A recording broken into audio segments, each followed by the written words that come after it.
welcome to MuggleCast 393. I'm Andrew. I'm Micah. Eric is not here with us this week, but Pat is back. Hi, Pat. Hey, everyone. It's nice to have you back on the show. But it's good to be back. You're the second newest person on the show. The newest person on the show is Shannon, one of our Slug Club members. Hi, Shannon. Hi. Happy Sunday. It's nice to have... Happy Sunday. It's nice to have you on the show. It's good to be here. You've been a long-time listener, I think, right? Yep, since early 2007. Oh, that's great. Well, I'm glad that we could finally have you on. Yeah. We have a fun episode today. We're going to do Fantastic Beasts Crimes of Grindelwald predictions.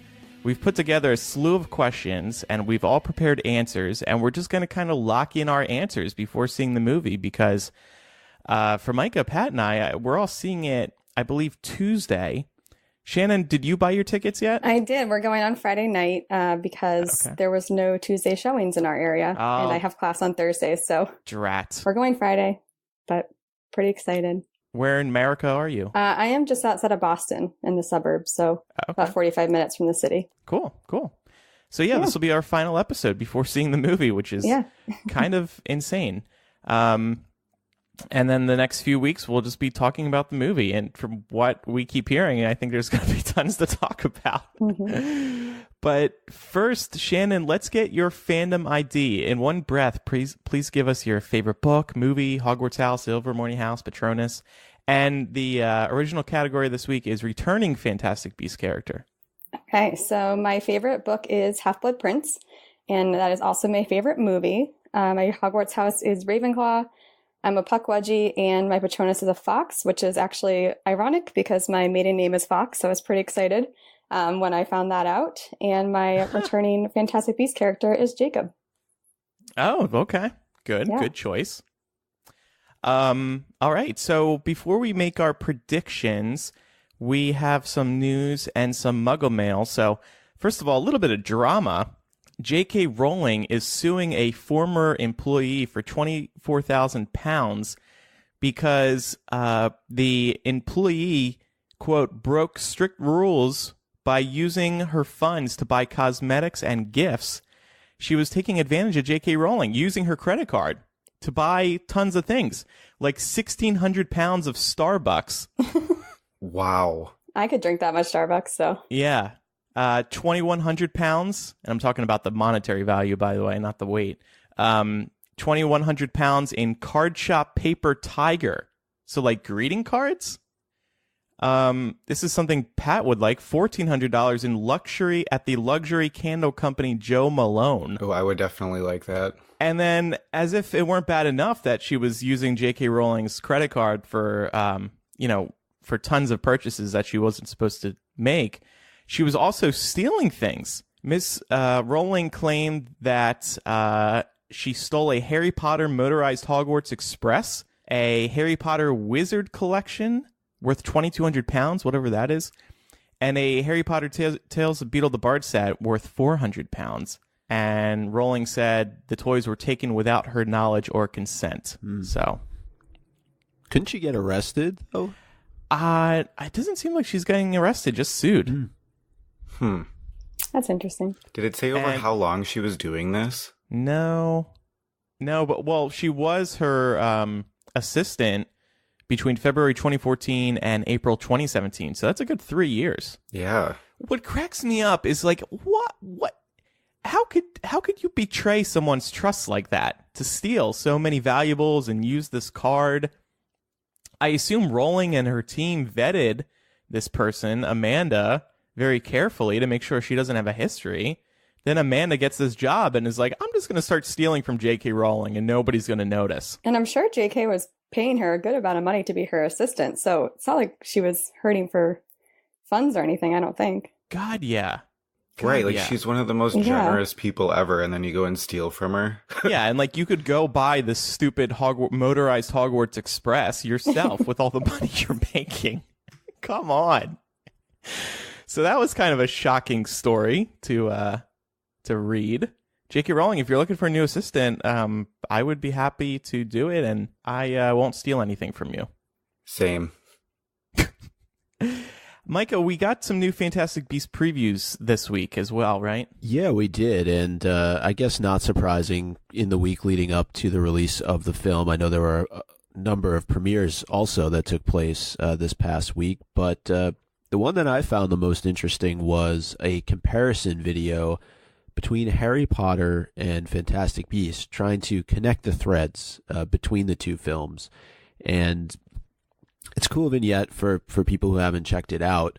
But there was one line in there that drew my attention, and I think it's actually, we'll get to the scene a little bit later on in the clips. It's when the minister and several others are speaking with Dumbledore at Hogwarts, and he asks him about Grindelwald, and he says, "You were as close as brothers." And Dumbledore responded by saying, "We were closer than brothers." Ooh. Yeah, so I mean, that sounds pretty gay to me.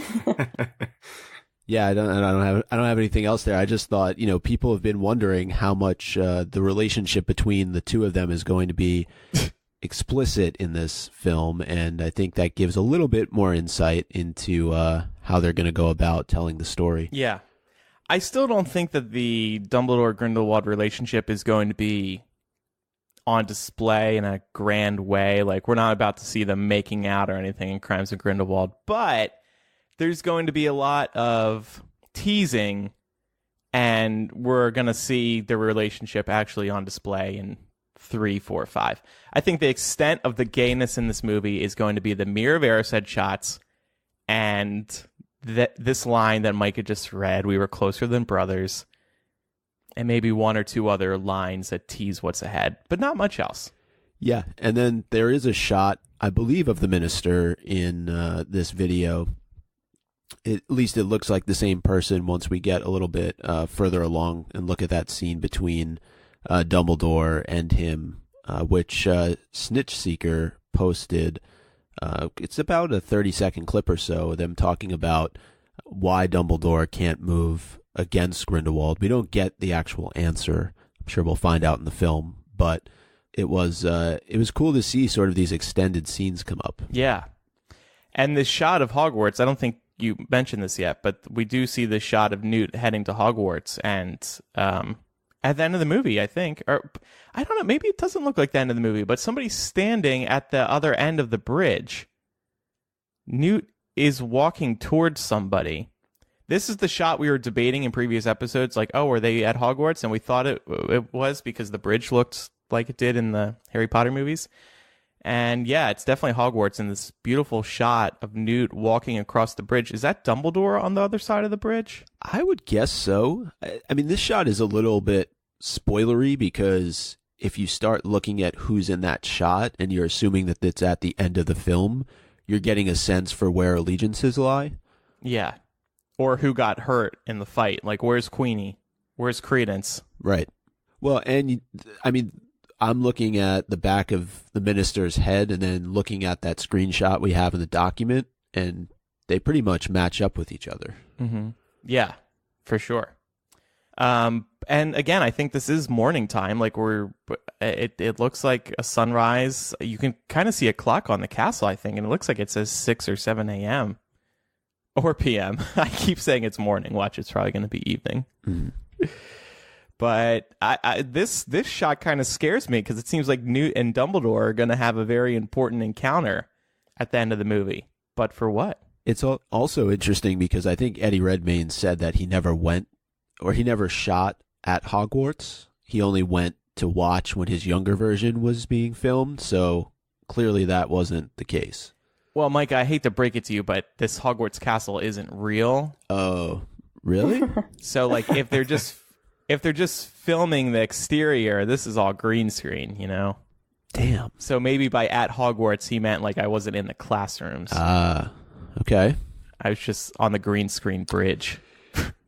There was one other line, too, in that earlier comparison video. It shows Grindelwald speaking to what looks like a young Severus Snape, but somebody called out that it's a character called Crawl.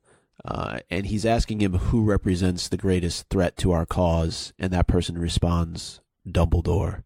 So, yeah. Setting up the big fight. All right, so I think that's all the... Well, and then there were 2 other clips. So we'll play this first clip. This is of Dumbledore in his office when the Ministry of Magic approaches him. Quite a little network of international contacts. However long you keep me and my friends under surveillance, you're not going to discover plots against you, Travers, because we want the same thing, the defeat of Grindelwald. But I warn you, your policies of suppression and violence are pushing supporters into his arms. I'm not interested in your warnings.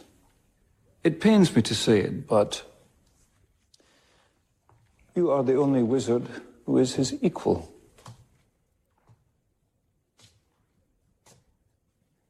I need you to fight him.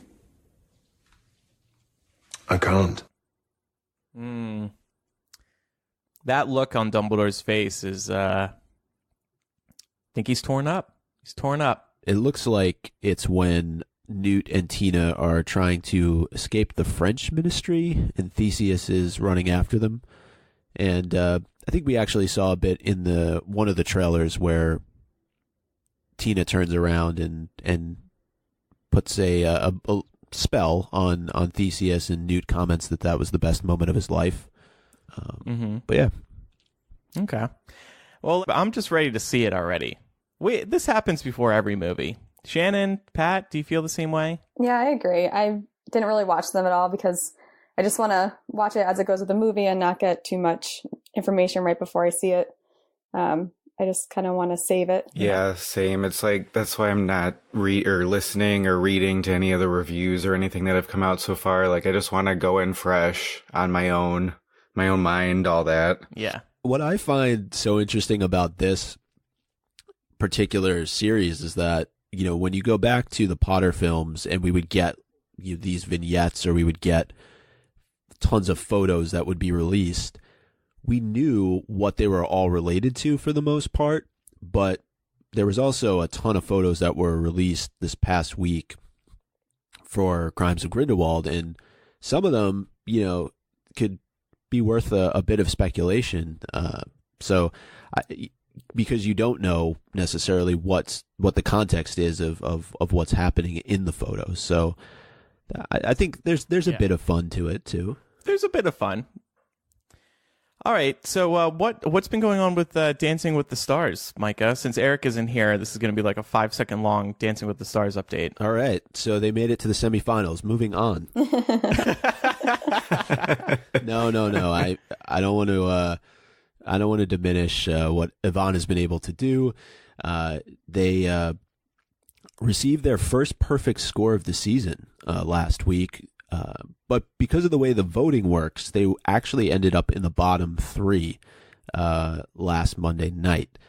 But they were the lone couple that was not eliminated. So they made it through. They danced in the semifinals this week, and we'll see what happens. Okay. But very impressive, I would say. It's cool to watch Ivana. Yeah. So time for some Muggle mail now. This one is from Thea from Switzerland. I was just listening to episode 392 when you answered the question how Dumbledore could understand what the Gaunts were saying. I just wanted to let you know that J.K. Rowling confirmed a long time ago that he can understand it but not speak it. And I realized that there is the word dumb in Dumbledore. Any theories on that? That's offensive to Dumbledore, and he is not dumb in the slightest. But if you really push me to make a theory out of it, I would say that J.K. Rowling, classic J.K. Rowling plot twist. We read the word Dumbledore, and we're supposed to think he's dumb, but it turns out he's one of the most brilliant wizards of our time, as that clip just mentioned. And I did look into what she said about the Gaunts, and it's true that that Dumbledore can understand Parseltongue, and J.K. Rowling said that. So this next email is from DJ. This is Darren.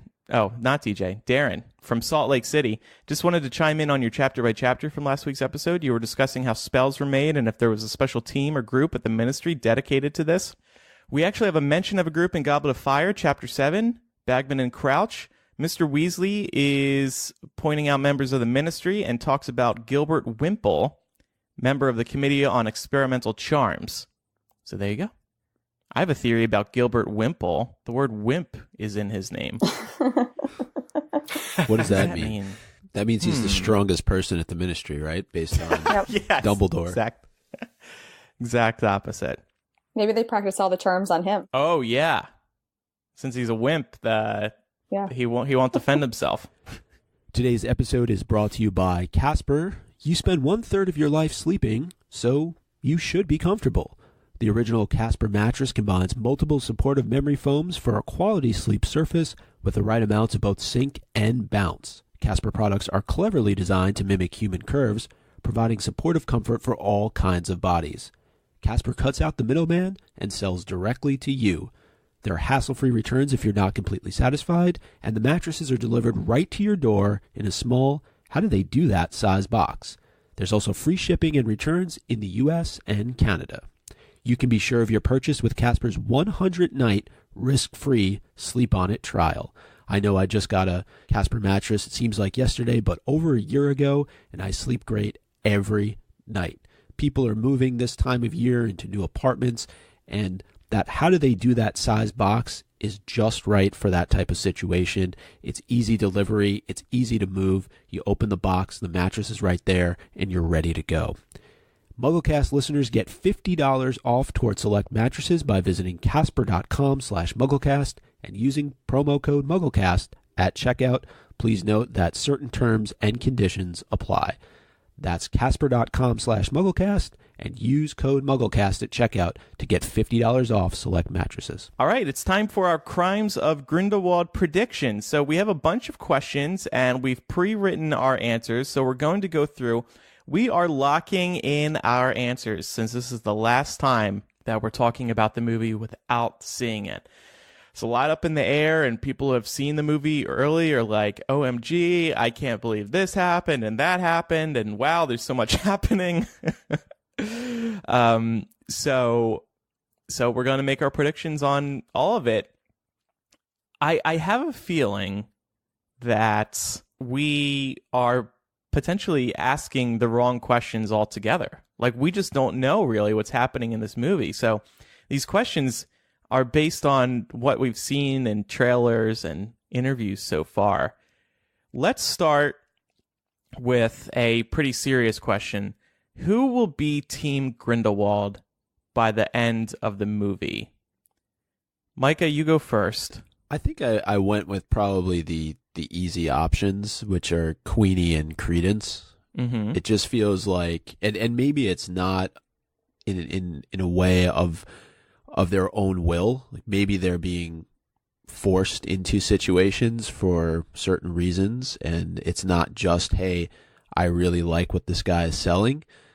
But I'm going to go with those two for right now.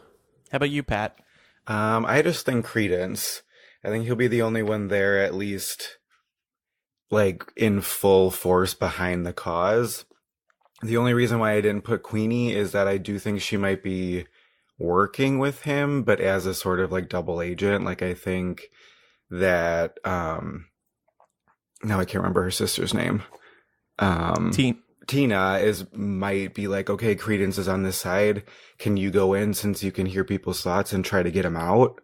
Mm-hmm. Maybe something like that, but out of their own choice, I think it's only Credence. Shannon? I said Queenie and Leta. Queenie just based off of what we've seen with the promo pictures, that especially that last one we just talked about where she's not on the bridge with them at Hogwarts. And Leta, well, I guess just because she's a little strange, and I kind of think that she'll be on that side, whether because her family is, or like we'll talk about later with the prophecy mention in her poster. Yeah. So I also think Queenie, but I also think Newt. I think Newt is going to be Team Grindelwald. And the reason I say that is because there's that clip in the trailer where his brother Theseus is like, you have to pick a side, Newt. And Newt is like, I don't pick sides. And I feel like Newt is going to be looking at what Grindelwald is trying to do and be like, I mean, is there anything totally wrong with wizards being out in the open and all that? And this could also create a rift between Newt and Dumbledore, which could kind of be interesting. And it would be quite the twist if the lead was thinking of being on Team Grindelwald. So, but Queenie, yeah, that just seems very obvious to me. I think you're going to be wrong on that one, Pat. And Eric, he wrote some answers too. He thinks, he said more than anybody else, Theseus, Leta, Queenie, and Jacob, and Nicholas Flamel. Nicholas Flamel, that's I think he just spun a wheel and wrote down whatever it landed on. That's quite a number of people, though. Yeah, I could see Theseus, one of the Scamander brothers. Okay, so next question: what will be the big shock about Credence that J.K. Rowling teased? So back in September, somebody tweeted J.K. Rowling, "I would love to see Ezra Miller's reaction when he read that Claudia Kim was playing Nagini or that Nagini was in the saga."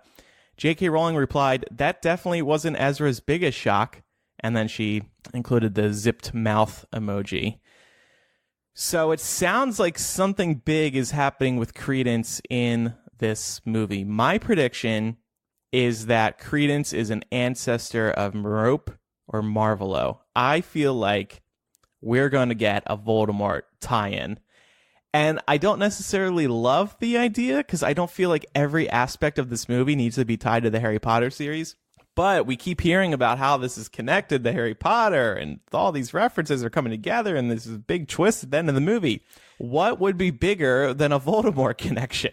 So, but we wouldn't hear Voldemort, of course, because it's way too early for that. So I think we're going to hear that Credence is an ancestor of Merope or Marvolo. How about you, Micah? I like. And what do you think of my theory? Yeah. I like that because it's all about, at least from what we've seen in trailer clips and from what we've heard from the actors, it's about Credence figuring out who he is. And I want to know who I am. Right there, exactly that was. Did you play that clip or was that you? I've just gotten really good at it. I'm just going with crazy theory that Credence is in fact Grindelwald's son. Oh.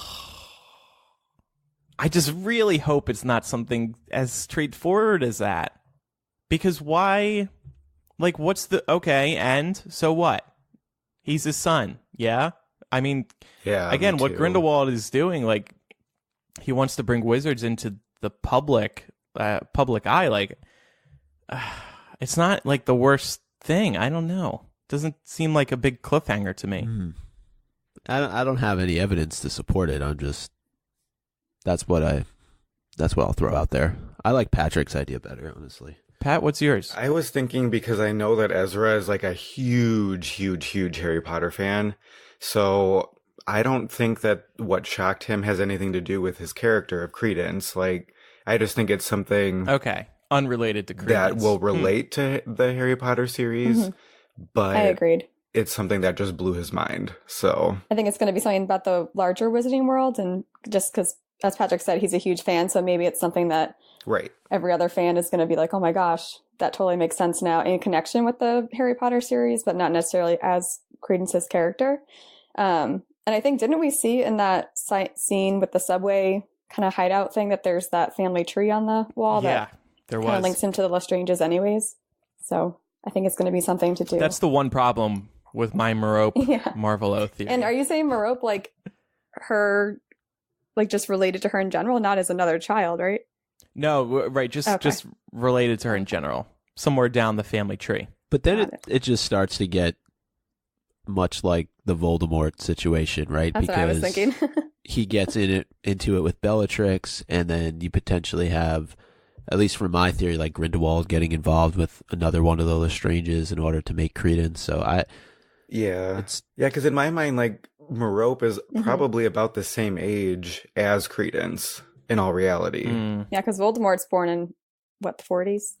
Maybe like 5 years older or something like that, but not much. Okay, so they're just separated by a single generation. It's not too far down the family tree. Yeah. And Eric said Ariana is still alive. Died like Credence, where she was whisked away. So, like, I agree Ariana is going to get involved at some point, but I still think it's a little too early. I don't think this is the big Dumbledore backstory movie. I think that's movie 3 or 4. And would she be alive and then die again? Because she wouldn't be alive during the Harry Potter series unless they're hiding her somewhere. No. We got some Facebook responses as well. Katie said the whole plot of the movie is going to focus on Credence's origin story and how he came to be an Obscurus. Then we'll actually find out that Grindelwald is actually his father in a Mari-type situation at the end of the film. You are the father! Which will tie into the third film, Fantastic Beasts and Where to Find Them, Gel and Cred's excellent adventure in Rio. I like that. Mark says he's secretly an animagus that turns into Buckbeak. Okay. Kim says, I think he's a member of the Lestrange family, possibly related to Leta. Either that or he's something to do with Snape. I can't see any Snape connections in this series. I saw that theory online too, and I kind of dismissed it because it's just, I think it would be tying it too much into the series. Yeah. We don't need Fantastic Beasts to be a series that's all about connections to Harry Potter. It can be its own thing. J.K. Rowling, please. Not everything has to be related to Harry Potter. All right. Next question. Will we learn, and this is a straightforward one, will we learn where Fantastic Beasts 3 is set by the end of Fantastic Beasts 2? I'm saying no. I agree with you. I'm saying yes. I also said yes. How do you two think it's going to be? Feel like are we gonna see them on a boat sailing off to Rio? I think something. I think there might. Oh, go ahead. Be a line like kind of towards the end of the movie, just referencing where maybe if Grindelwald's still on the run, like where did he go next, or where is he rumored to be? Mm-hmm. Something like that. Yeah, exactly what I was gonna say. What's Grindelwald doing down in Rio? Is he on vacation? He needs a tan. He's too pale. He's going to watch soccer? Too pale. Next question. Will Nagini be more than Credence's emotional friend? This is something that we've spoken about previously a little bit, so I wanted to lock this in. I'm saying no. I don't think we're going to learn much about Nagini in this movie. I think she's just going to be there for Credence and kind of helping him find out who he is. But yeah, the plot's not going to revolve much around Nagini. Just Nagini interacting with Credence. I think there's going to be more to her than just Credence's emotional support. The reveal was too big to not have her more involved on some level, and I think looking at that shot at the end, presuming it's the end of the film that we get at Hogwarts, and she's there, so which also creates all kinds of problems that we were talking about in episodes past, where Dumbledore and Nagini presumably never interacted with each other before, and so if that's the case and she's at Hogwarts and she meets him, it's starting to really mess with canon that's been established. What do you guys think of that? If in fact she is there, it would be silly to assume that she doesn't cross paths with Dumbledore, right? I mean, maybe because Dumbledore does evolve clearly over time, like he did agree with Grindelwald at one point. Maybe Dumbledore had some sort of prejudice against her kind, and maybe that's what made her just not like him and always be against him. Maybe. I really don't want them to have a relationship. That would make me really, really mad. So they can just be friends and be done with it. Credence and Nagini. Yeah. It seems like Dumbledore and Nagini are going to cross paths. I mean, that shot we were just talking about earlier, where it looks like Dumbledore on the other end of the bridge. Mm-hmm. Maybe he doesn't know what her name is. Maybe they're never properly introduced, so he doesn't make the connection later on. Yeah. And then Nagini's sitting there thinking to herself, if he only knew what's to come. He's not as smart as everybody thinks. What's your prediction on this one, Shannon? I said no. I think they're going to hold off on, revealing more about her until maybe the last two films, possibly, just to keep it fresh in everyone's mind towards the end and make that connection to Voldemort, maybe in the last movie. Mm-hmm. I think they're going to wait and hold some stuff back. Eric says, bring on the snake babies. So he thinks they're going to be close.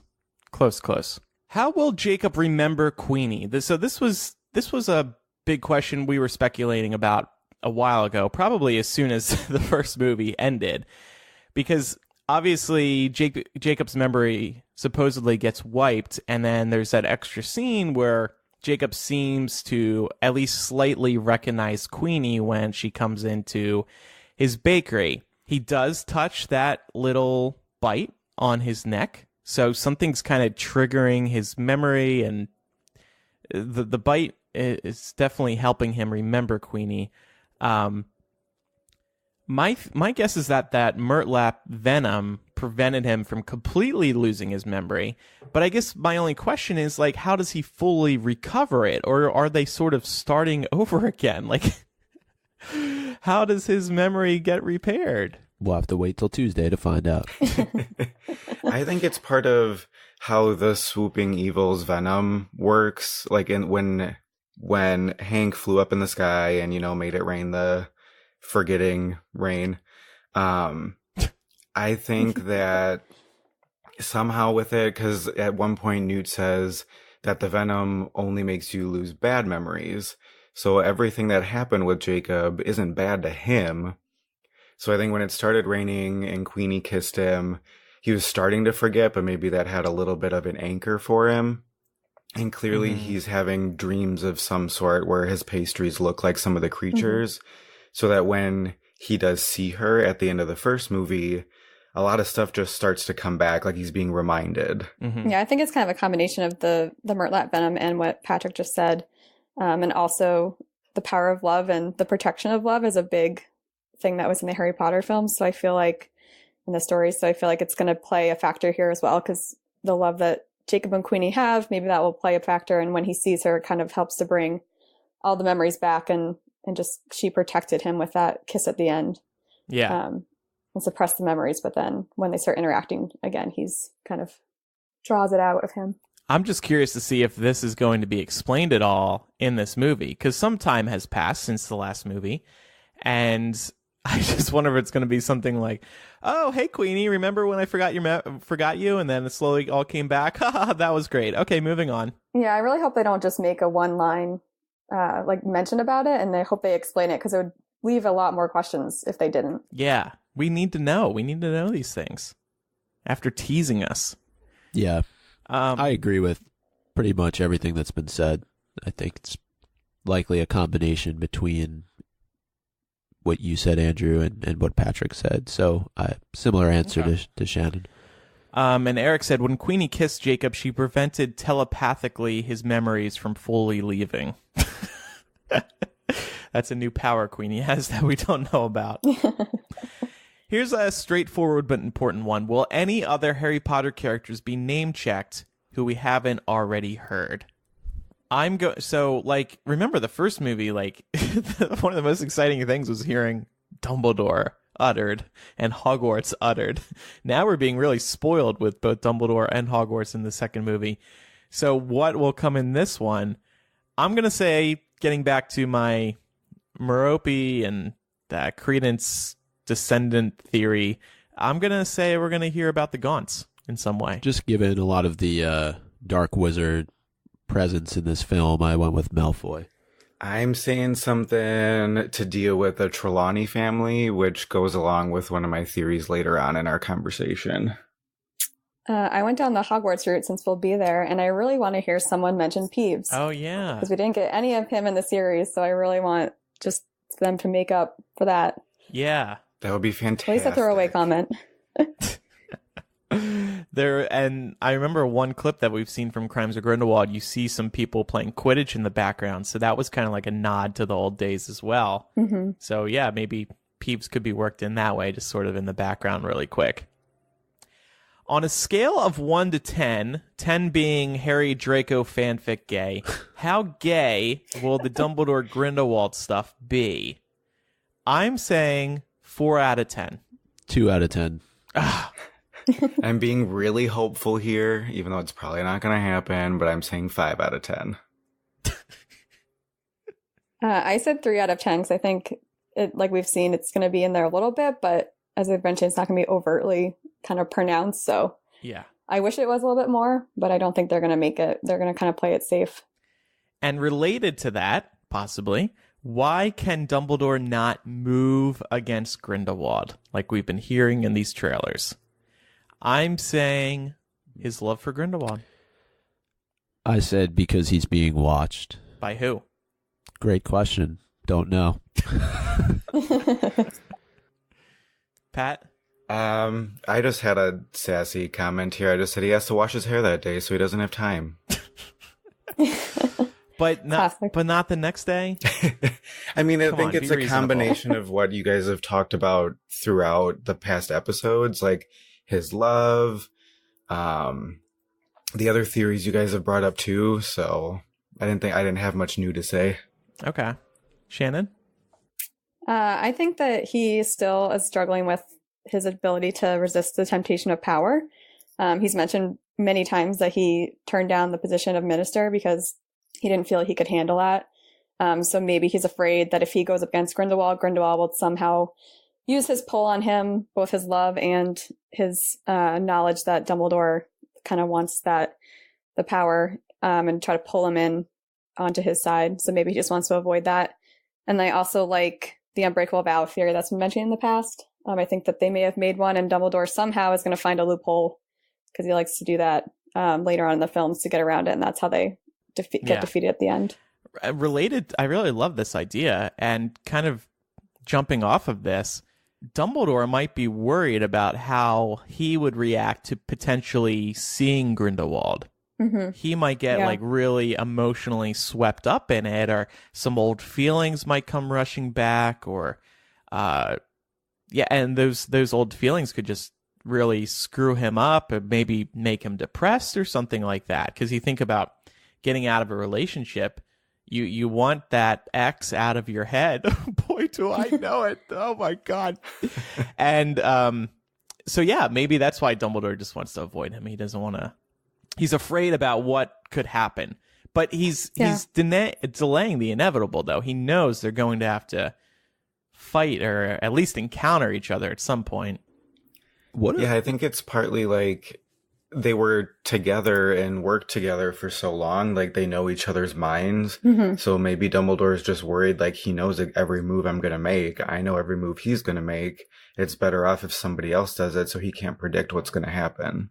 Just going back to the Ariana point, what if he's directly responsible? Like, we always put the blame on Grindelwald for what happened to Ariana, but what if Dumbledore's the responsible person here, and Grindelwald knows the truth, and he's afraid of it coming out, and that's why Dumbledore doesn't move against him? I agree, because they never explicitly say who cast the spell that killed her. Right. It was never clear. It just said there was kind of a fight and everything got jumbled. So I think it's possible that Dumbledore thinks he's accountable for it, and he's afraid that Grindelwald could, again, use that against him, or maybe get into his head and make him relive that over and over again.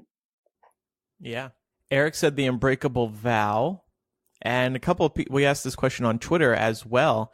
A couple other people, including Bianca and Violet, said unbreakable vow. And I said to them, well, what did the unbreakable vow say? Violet said that they wouldn't hurt each other. Maybe they pledged something rash after Ariana was killed. Or that they wouldn't meddle in each other's Hollows quests. That's my favorite one. And Bean says, I don't think it's an unbreakable vow because we know that he eventually beats him. So unless the terms of the vow say he just can't kill him, then that doesn't really make any sense to me. I'm thinking equal parts love and shame. Also might have something to do with the Elder Wand. Anders said he told us in King's Cross he was afraid of the truth about Ariana's death and he was ashamed.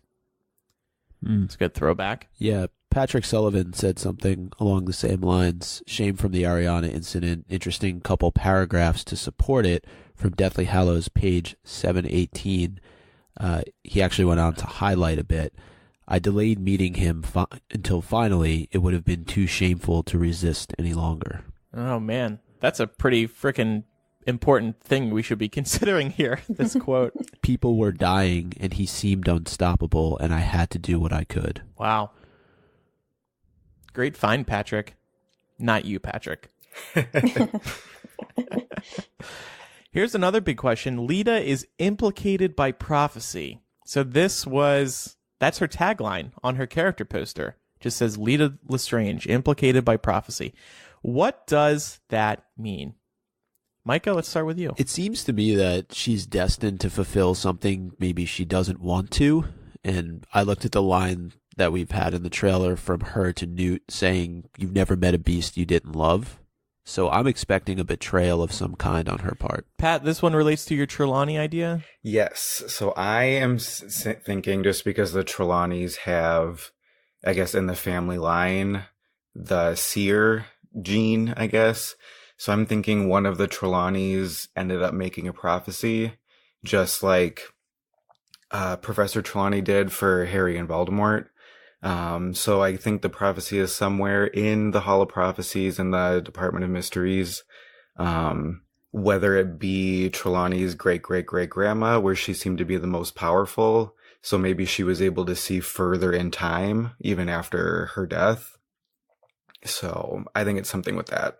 I just don't think we need another Trelawney prophecy. That's what I was thinking too. I don't really enjoy all of the similarities to the Harry Potter series. So when I saw the implicated by prophecy, I was a little bit annoyed. I was like, oh great, another prophecy story, just like every other thing that's out there these days. Yeah. But I think that I think it's going to be some sort of betrayal, or like Patrick said, some prediction that's been made where she has to kind of lead Newt astray or hurt the ones that she loves just because of the prophecy. Yeah, I like those ideas. I don't mind the prophecy connection to Harry Potter, just the Trelawney part. That's the part where I'm like, meh.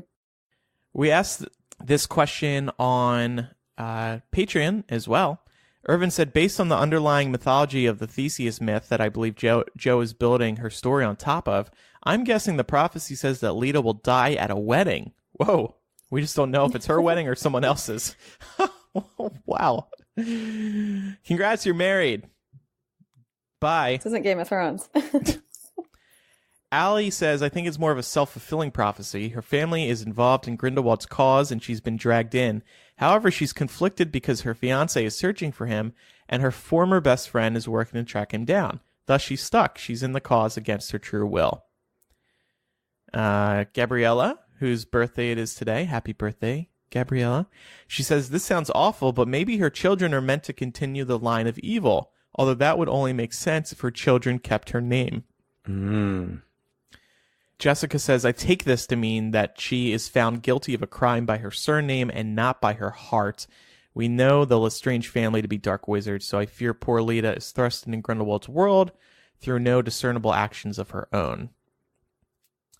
And there are several more over on Patreon if anybody who pledges would like to read them. Mine, I forgot to mention, I think the Lestrange family is destined to eradicate mudbloods or half-bloods, or both. We know that Credence and the Lestranges are somehow tied together based on that sewer wall that Shannon mentioned earlier. I think this is how, since Credence is somehow a descendant of the Gaunts. Getting back to my other theory as well. All right, here's a lighter question. How many house elves will we see? I'm saying 3. 1. I also said 1. You guys really hate I think it'll only be in the Flamel household, probably. Okay.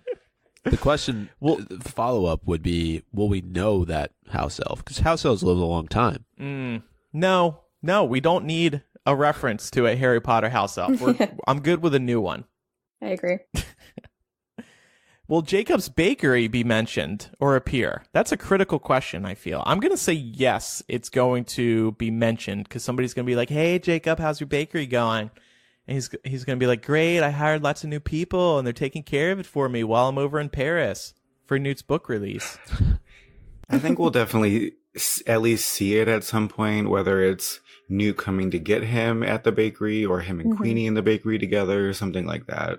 Yeah, I kind of had a vision of, Newt showing up to be like, Jacob, we have another mission. We got to go. And Jacob's, throws his towel down and runs out the door. But I got to finish baking these Niffler cakes. He whips off his apron. Flour goes everywhere. Yep. I think Grindelwald is going to grab a little snack on his way escaping out of prison.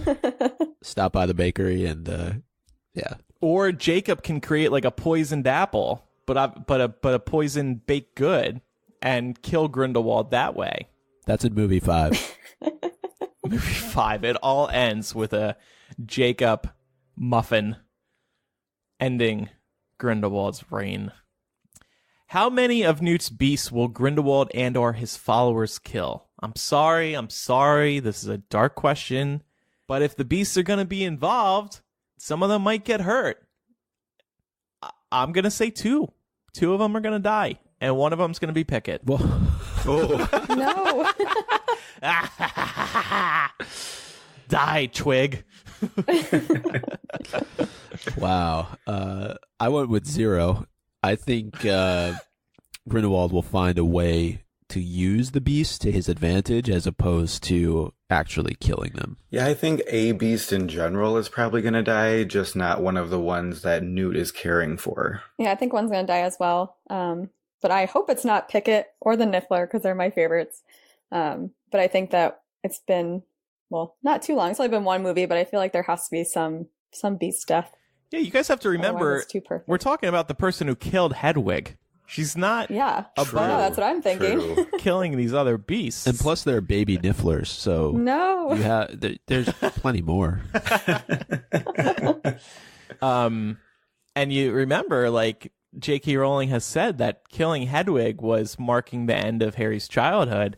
In some way, she could kill a beast close to Newt as marking the end of, like, his innocent journey, just trying to document these beasts for the greater good. That's a good point. By the way, have we all pre-ordered our screenplay? Fantastic Beasts screenplay? I have not. I have not. It's on my Christmas list. No. Oh, we can't wait for Christmas. I don't see the point in it just because it's not going to be any different than the movie, so I don't see the point. You didn't buy the first one, though? Nope. Just watch the movie. You have the exact same lines. I'm pre-ordering it now, and you aren't allowed to touch it. Okay. The deleted scenes were in the printed copy. Oh, they were? One with Jacob and his fiance, yeah. Oh. Where she breaks up with him. Well, that changes my mind a little bit then. I thought that was in a separate book, Shannon. Wasn't it in like movie-making book? No, because I have the screenplay and I thought it was in there. Oh, okay. Well, maybe there was... I read through it. Maybe there was something that they cut out of the movie at the last minute. Yeah, I know that what scene wasn't in the movie, but it wasn't the deleted scenes on the DVD, but I also think it was in the screenplay, but I could be wrong. Okay. I haven't read it in a while, so. Yeah. I remember the first screenplay book. So, Pat, you didn't buy the first script book? Nope. You haven't been tempted to pick up my copy? Nope. I just think it's great to refer to, and I don't know, I'm a freaking completionist. I mean, I have every book that J.K. Rowling's releasing. I gotta buy all of them. Anyway, yeah, I remember we were critical of it the first time, the first script book, because it didn't really include any additional stuff. Like, it'd be amazing to see J.K. Rowling's original screenplay for these. Maybe they'll release like deluxe editions down the line. Oh, they definitely will. I'm sure they will. Anything for money. It's more money. Anyway, I just pre-ordered it, and I look forward to receiving it on Friday. They must keep those books under lock and key, like their Harry Potter books. Because if those got out before the movie, that'd be a pretty bad leak. Who will be the unsuspecting hero of the movie? I'm going to say Flamel. And we're not going to see it coming because he's super old and he's just holed up in his house, kind of like living out the rest of his days, which seem to be eternity. But yeah, I think he's going to somehow have a critical role in this movie. We still really don't know how he's involved here. I'm going to go with Yusuf Kama. Mysterious character, but looks like he'll be teaming up with Tina in some respect to try and track down Credence. We got some more information on him from Pottermore recently, that he actually made an unbreakable vow. So the question is going to be, who'd he make it with to track down Credence? Mm-hmm. But I think he's going to come through in the clutch, and maybe even breaking the unbreakable vow will do him in. But I think he's going to play a big role. I think that Jo is somehow going to integrate a time turner just so that she can justify them yet again for Cursed Child. And that's going to be the hero of the movie? Yep. Oh my God. If there's a time turner, so help me. I know, I do agree, but, you know. I don't think there's going to be a time turner. In this entire series, not just this movie, entire series. I'll make that prediction right now. I agree. I really hope not, but we'll see. You never know with Joe. I think Jacob, he's my favorite character, so I just want him to shine, but I feel like he'll use some Muggle ingenuity to figure out some way to save everyone. Yeah, we figured that out. A poisoned muffin. Yeah, exactly. I want you to trademark Get some that. cyanide in there. It will work for anybody. Muggle ingenuity by Shannon. Yep. I'll just push back on what you're saying, Shannon. I don't think Jacob is ever going to really be able to save the day in this entire series. I can dream. I really don't think so either, but I really hope that he has some shining moment beyond his pastries. Yeah. He's more than a muffin. Eric says Theseus, he is a war hero after all. He should perform one heroic act before he dies. Oh, okay. I only have one thing for this. Like, since we're coming up to the first Wizard War, is he a war hero yet? Did he fight in a Muggle war? Maybe. Like World War One? Maybe the Ministry worked with whoever in World War One to somehow help them win. I don't know. It was the First World War. Okay. He fought in. So then he'll be fighting in the First Wizard War. Right. Okay. This is another dark question. Will the core four make it through this film? I'm going to say yes, but eventually one of them is going to die, probably Jacob, because it'll be so sad that the Muggle died. But in this one, all four will make it. True. I agree. Yep. I think it's too early for one of them to die yet, but I think they're going to get divided up. Yeah. Based on whose side they're on. We don't have this question in this doc, but it's worth asking. Do we think any character is going to die? I don't think in this one. I think if someone dies, it's not going to be a central character. I think it's going to be maybe one of the newer kind of sideline characters that they've introduced. Right. But like Yusuf or Newt's assistant, who's apparently like a big fangirl for Newt. Because we did lose a couple of people in the first one, like Mary Lou. And the Shaws. Yeah. Well, at least the one running for office. Yeah. And also, Credence's sister died too. Not the young one. The older she one. got caught up in in what happened to Mary Lou, I think. Yeah. Yes, and I feel like that was something that was confirmed in the script book that we weren't sure of, but like one of J.K. Rowling's little descriptions of a scene helped clarify that. I agree. I think Yusuf is probably somebody who, just given the unbreakable vow angle, could be in danger in this film. But I also think, Leta is somebody who could not make it through this film. I hope you're wrong, but... Oh, and what about Serafina Pickery? She is appearing, I think. Well, in one of the photos, she is shown walking alongside the minister. Yeah. Which in what looks like the prison. Where Grindelwald eventually escapes. So we know the minister survives because he's in some other scenes later on. Yeah. But I think that, she's definitely somebody who could be in danger when Grindelwald escapes. So Grindelwald just like kills her on his way out? Or didn't they also say, though, that Abernathy is a supporter of Grindelwald? So maybe it's Abernathy who does it. Yeah. All right, well, we have a few more questions, but first we have a second sponsor this week who helps you plan for your future. They are Robinhood. We would all love to sit in J.K. Rowling's Wizarding World all day, analyzing what happened and fantasizing about what's happening next. But let's face it, we also have to look out for our own futures in the real world. And that's where Robinhood comes in. They let you invest in the markets quickly and easily. Their app lets you buy and sell ETFs, options, and cryptos, all commission-free. They strive to make financial services work for everyone, not just the wealthy. Robinhood has charts and market data that's so easy to understand, even year one Neville Longbottom could make a wise investment decision. Their web platform also has stock collections that let you invest in certain categories like entertainment, social media, up-and-coming Hogwarts professors, tons of categories. The fun of Robinhood is that you're learning by doing. Learn how to invest as you build your own portfolio. And like I said, Robinhood makes it easy. They have a simple and intuitive design, presenting data in an easy-to-digest way. With 4 taps, you can place a trade, and Robinhood doesn't charge commission fees. you get to trade stocks and keep all of your profits. Robinhood is giving listeners a free stock like Apple, Ford, or Sprint to help build your portfolio. Sign up at mugglecast.robinhood.com. That's mugglecast.robinhood.com. I know Pat did it, got his free stock. All right. So getting back to our Crimes of Grindelwald questions now. Who came up with this one? I did. Will we see Nurmengard? I'm going to say no. Yeah, I don't think so either. I say yes.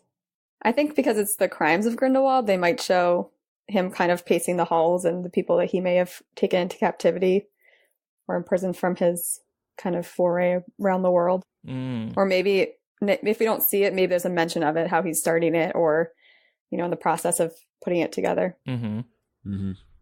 Yeah, I tend to agree. Pat put in this next question. I said, this isn't a good question, but Pat, go ahead. You take care of this one for us. Okay, so I said, what are Credence and Nagini doing on the roof together? Because there is there is the point of one of the trailers where they're sitting on there, and when I was rewatching it, this was the first time I caught it. It looks like, at least to me, that Credence is maybe letting his Obscurus go. I don't know if that's even possible, but it looks like he's like getting rid of it because he looks really distraught. And then the Obscurus is like coming out of his hand while it's outstretched. So I'm thinking maybe Nagini is somehow convincing him that it's okay to let this uncontrollable power go. I don't know. To me, being on the roof is just a setting. It's like, what are Credence and Nagini doing on this bench? They're just there to talk. But I'm going to say he's showing Nagini his obscurial powers related to what you were just saying there. So you're thinking he's keeping his powers then? Yes. Okay. Yeah, I think he's just, I don't think he's expunging them from him. That doesn't seem like it's possible. So maybe he's learning how to control them more, so he's kind of showing off how we can keep it or only release it a certain amount at a certain time. Oh, yeah. Okay. I don't know. I went kind of obscure and said they were making friendship bracelets. So. Hey, look what I can do. Like those old, the thread ones everyone used to have when we were kids. So, like, does Nagini have an Obscurus too? No, but I think they're very much in similar situations, right? And maybe it's just him demonstrating to her the ability to control what's going on. Because previously, from what we've heard of Obscurials, is that they don't have the ability to control their power. And wouldn't it be interesting if Credence's ability to control his power gives Nagini the ability to control hers? Like maybe she's able to ward off this blood curse for longer than what she initially thought she could. Like there's always, it's almost like the stigma of not being able to control it, but perhaps there are people out there who can control these types of situations, and Credence is a perfect example of that. What are Credence... Oh, sorry. What are the black, silky shrouds over the city? We saw these in the trailer. It's pretty terrifying. We previously speculated that this is the Lethafold. This is the dangerous magical creature that can kind of blanket a city. So Micah and I are in agreement there, but Pat, you actually disagree. Well, when I was reading about the Lethafolds, to me, these, at least in the trailers, are too big. Because I always pictured a Lethafold to be like the size of a blanket, since it kills you in your sleep, like it covers you and kills you while you're sleeping, where these are covering entire buildings. So I just feel like it's too big to be a Lethafold. I just had a super stretch of a theory, and that when Grindelwald's giving his big speech, he's like, I'm going to show you how many muggles are in the world and how many people we have to hide from. Their houses and homes are going to be covered in these black shrouds, so you can see just how outnumbered we are, which is why we need to come to the forefront. Almost like a Google Maps of muggles, like with the pinpoints. Yeah, so wizards can walk around and be like, holy crap, there are a ton of muggles out here. Yeah. Or like the Uber app where you can see where all the cars are. Yeah. Shannon agreed too with Micah and me. That's a less a fold. I just want to know how big they can get, because those are massive. Where I always pictured them, like I said, just to be the size of a blanket. So I don't know. Okay, and a couple more just most anticipated questions. Most anticipated new character. For me, definitely Dumbledore. And like, I was saying this to Pat the other day, like seeing that clip of Dumbledore talking in his office, just directly out of the movie, it was so exciting to see Dumbledore talking again, and Jude Law looks fantastic as him. So Dumbledore's my pick. Yeah, I agree with Dumbledore. I was going to say Flamel, but then I don't like the way that they've portrayed him. So I'm going with Dumbledore. Why? Too old looking? Yeah, he just seems super frail, where I guess I know he's super old, but I always pictured the Sorcerer's Stone to at least keep your body the way that you're... I don't know. I didn't picture it to super age you as well. I don't know. I can't explain it. But he just seems too frail. Aren't they trying to make the point, though, that don't they have to kind of visually show that this dude is incredibly old? I mean, I think that just because you can live forever doesn't mean that your body won't age somewhat. Yeah. Right. Yeah. I'm excited to see him because I think we've heard a lot about him in the Harry Potter series. He obviously plays a big point in the first movie. So I'm excited to see more of his background, and I like how he looks because I think it does show, he's 600 something years old. So yeah, just because you can have the power doesn't mean it's going to be the best life. So I'm excited to see that. I think a part of me is like clouded too, because there is that Nicholas Flamel book series. Yeah. And I read the first couple of them where he is young in it still, even though he's old. Him and his wife are both young in that series. Yeah. So I maybe that's clouding my mind in it, probably. It's funny, his face, like, he looks super skinny and he does look frail, and it'll be interesting to see how he talks and moves in the movie. But it almost kind of looks like Flamel has had some Botox shots, because his skin does look kind of smooth. Do you think we'll see his wife as well, Parnell? I hope so. When they're at his house? Well, we see the assistant, right? So I think that's all we're going to get in terms of a companion to Flamel. I would say Dumbledore too, but I'll go with Yusuf. Micah has loved Yusuf for months and months. I hope that Yusuf really impresses you in the movie, Micah. Hope so too. All right, so, and finally, because this is Fantastic Beasts, most anticipated new beast. I want the baby Nifflers. Yeah. They're so cute.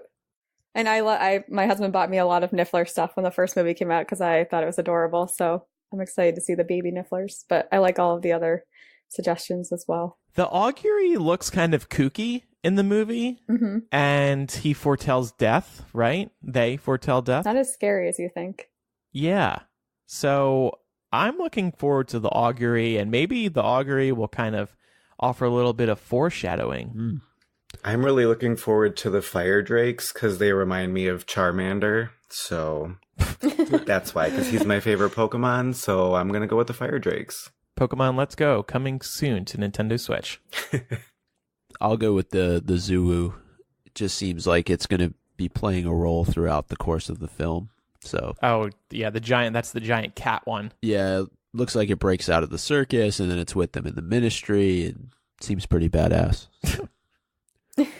All right, those are our predictions. Lock them in.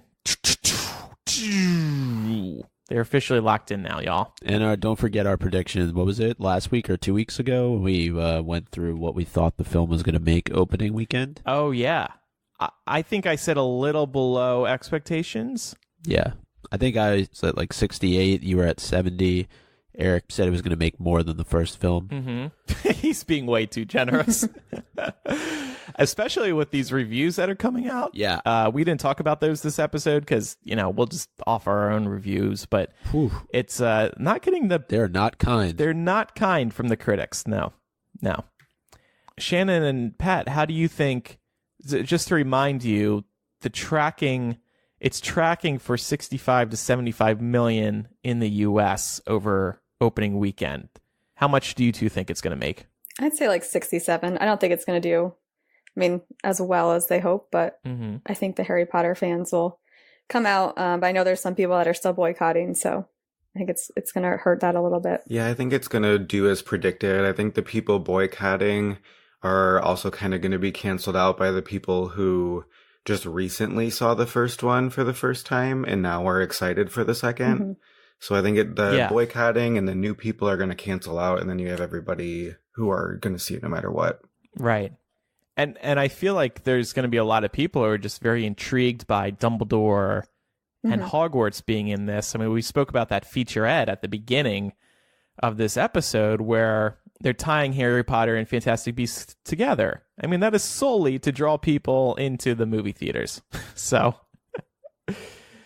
we're seeing it Tuesday and Shannon's seeing it Friday. And our next episode will just be a spoiler-filled discussion of everything that happens in Fantastic Beasts, The Crimes of Grindelwald. I hope we all enjoy it. And I'm personally looking forward to getting that script book and diving back into it that way. But Pat, we need to buy tickets to see it a second time. Obviously, we can't just see it once. Well, of course. I'm going to go the day after Thanksgiving again. Oh, yeah? Because we used to always go since the first Harry Potter movie came out, we'd always go with my family all together the day after Thanksgiving. So keep the tradition going. That's a good tradition. That is sweet. I'm reserving that day for Wreck-It Ralph too, but we'll see. It breaks the internet. Yep. I'm going to buy one Funko from this movie. It's going to be Albus Dumbledore, Jude Law Dumbledore. I saw Eric already bought that one. Random aside. Anyway, Micah, I think you're in charge of Quizzitch this week. Yeah, I guess so. Eric could comment on every question, but he couldn't do Quizzitch, so... Anyway, last week's Quizzitch question was, to date, the Wizarding World film series has won just one Academy Award. In what category was that award? Does anybody know? I actually knew this one. Was it costume design? Yeah, it is costume design. Okay. For Fantastic Beasts, right? Yep. Colleen Atwood, who did not thank J.K. Rowling during her acceptance speech. I know we talked about that a little bit on the show, but just kind of taking a look here to see who answered correctly over on Twitter. We had Cheyenne, Heather, Kyle, Seize the Carp, Robert Christ, Vaping with Dad. Always good to hear from Vaping with Dad.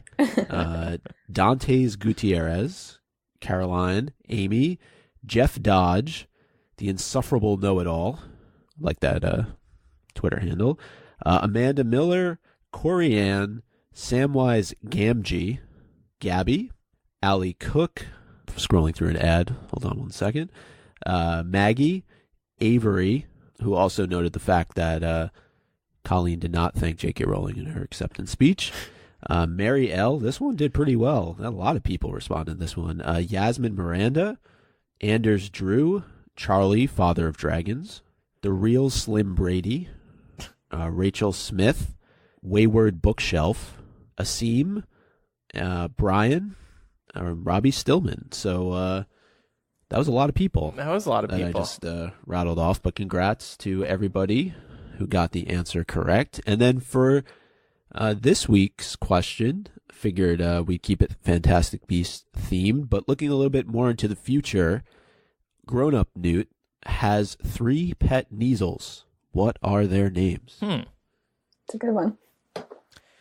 Colleen Atwood didn't thank J.K. Rowling because she looked at the script and she was like, well, where's all the costume descriptions? What the hell am I supposed to do? Just like we have a problem with the script. So she had to come up with it herself. I'm just saying this question also brings out one of my biggest pet peeves with the Academy Awards because I'm obsessed with them.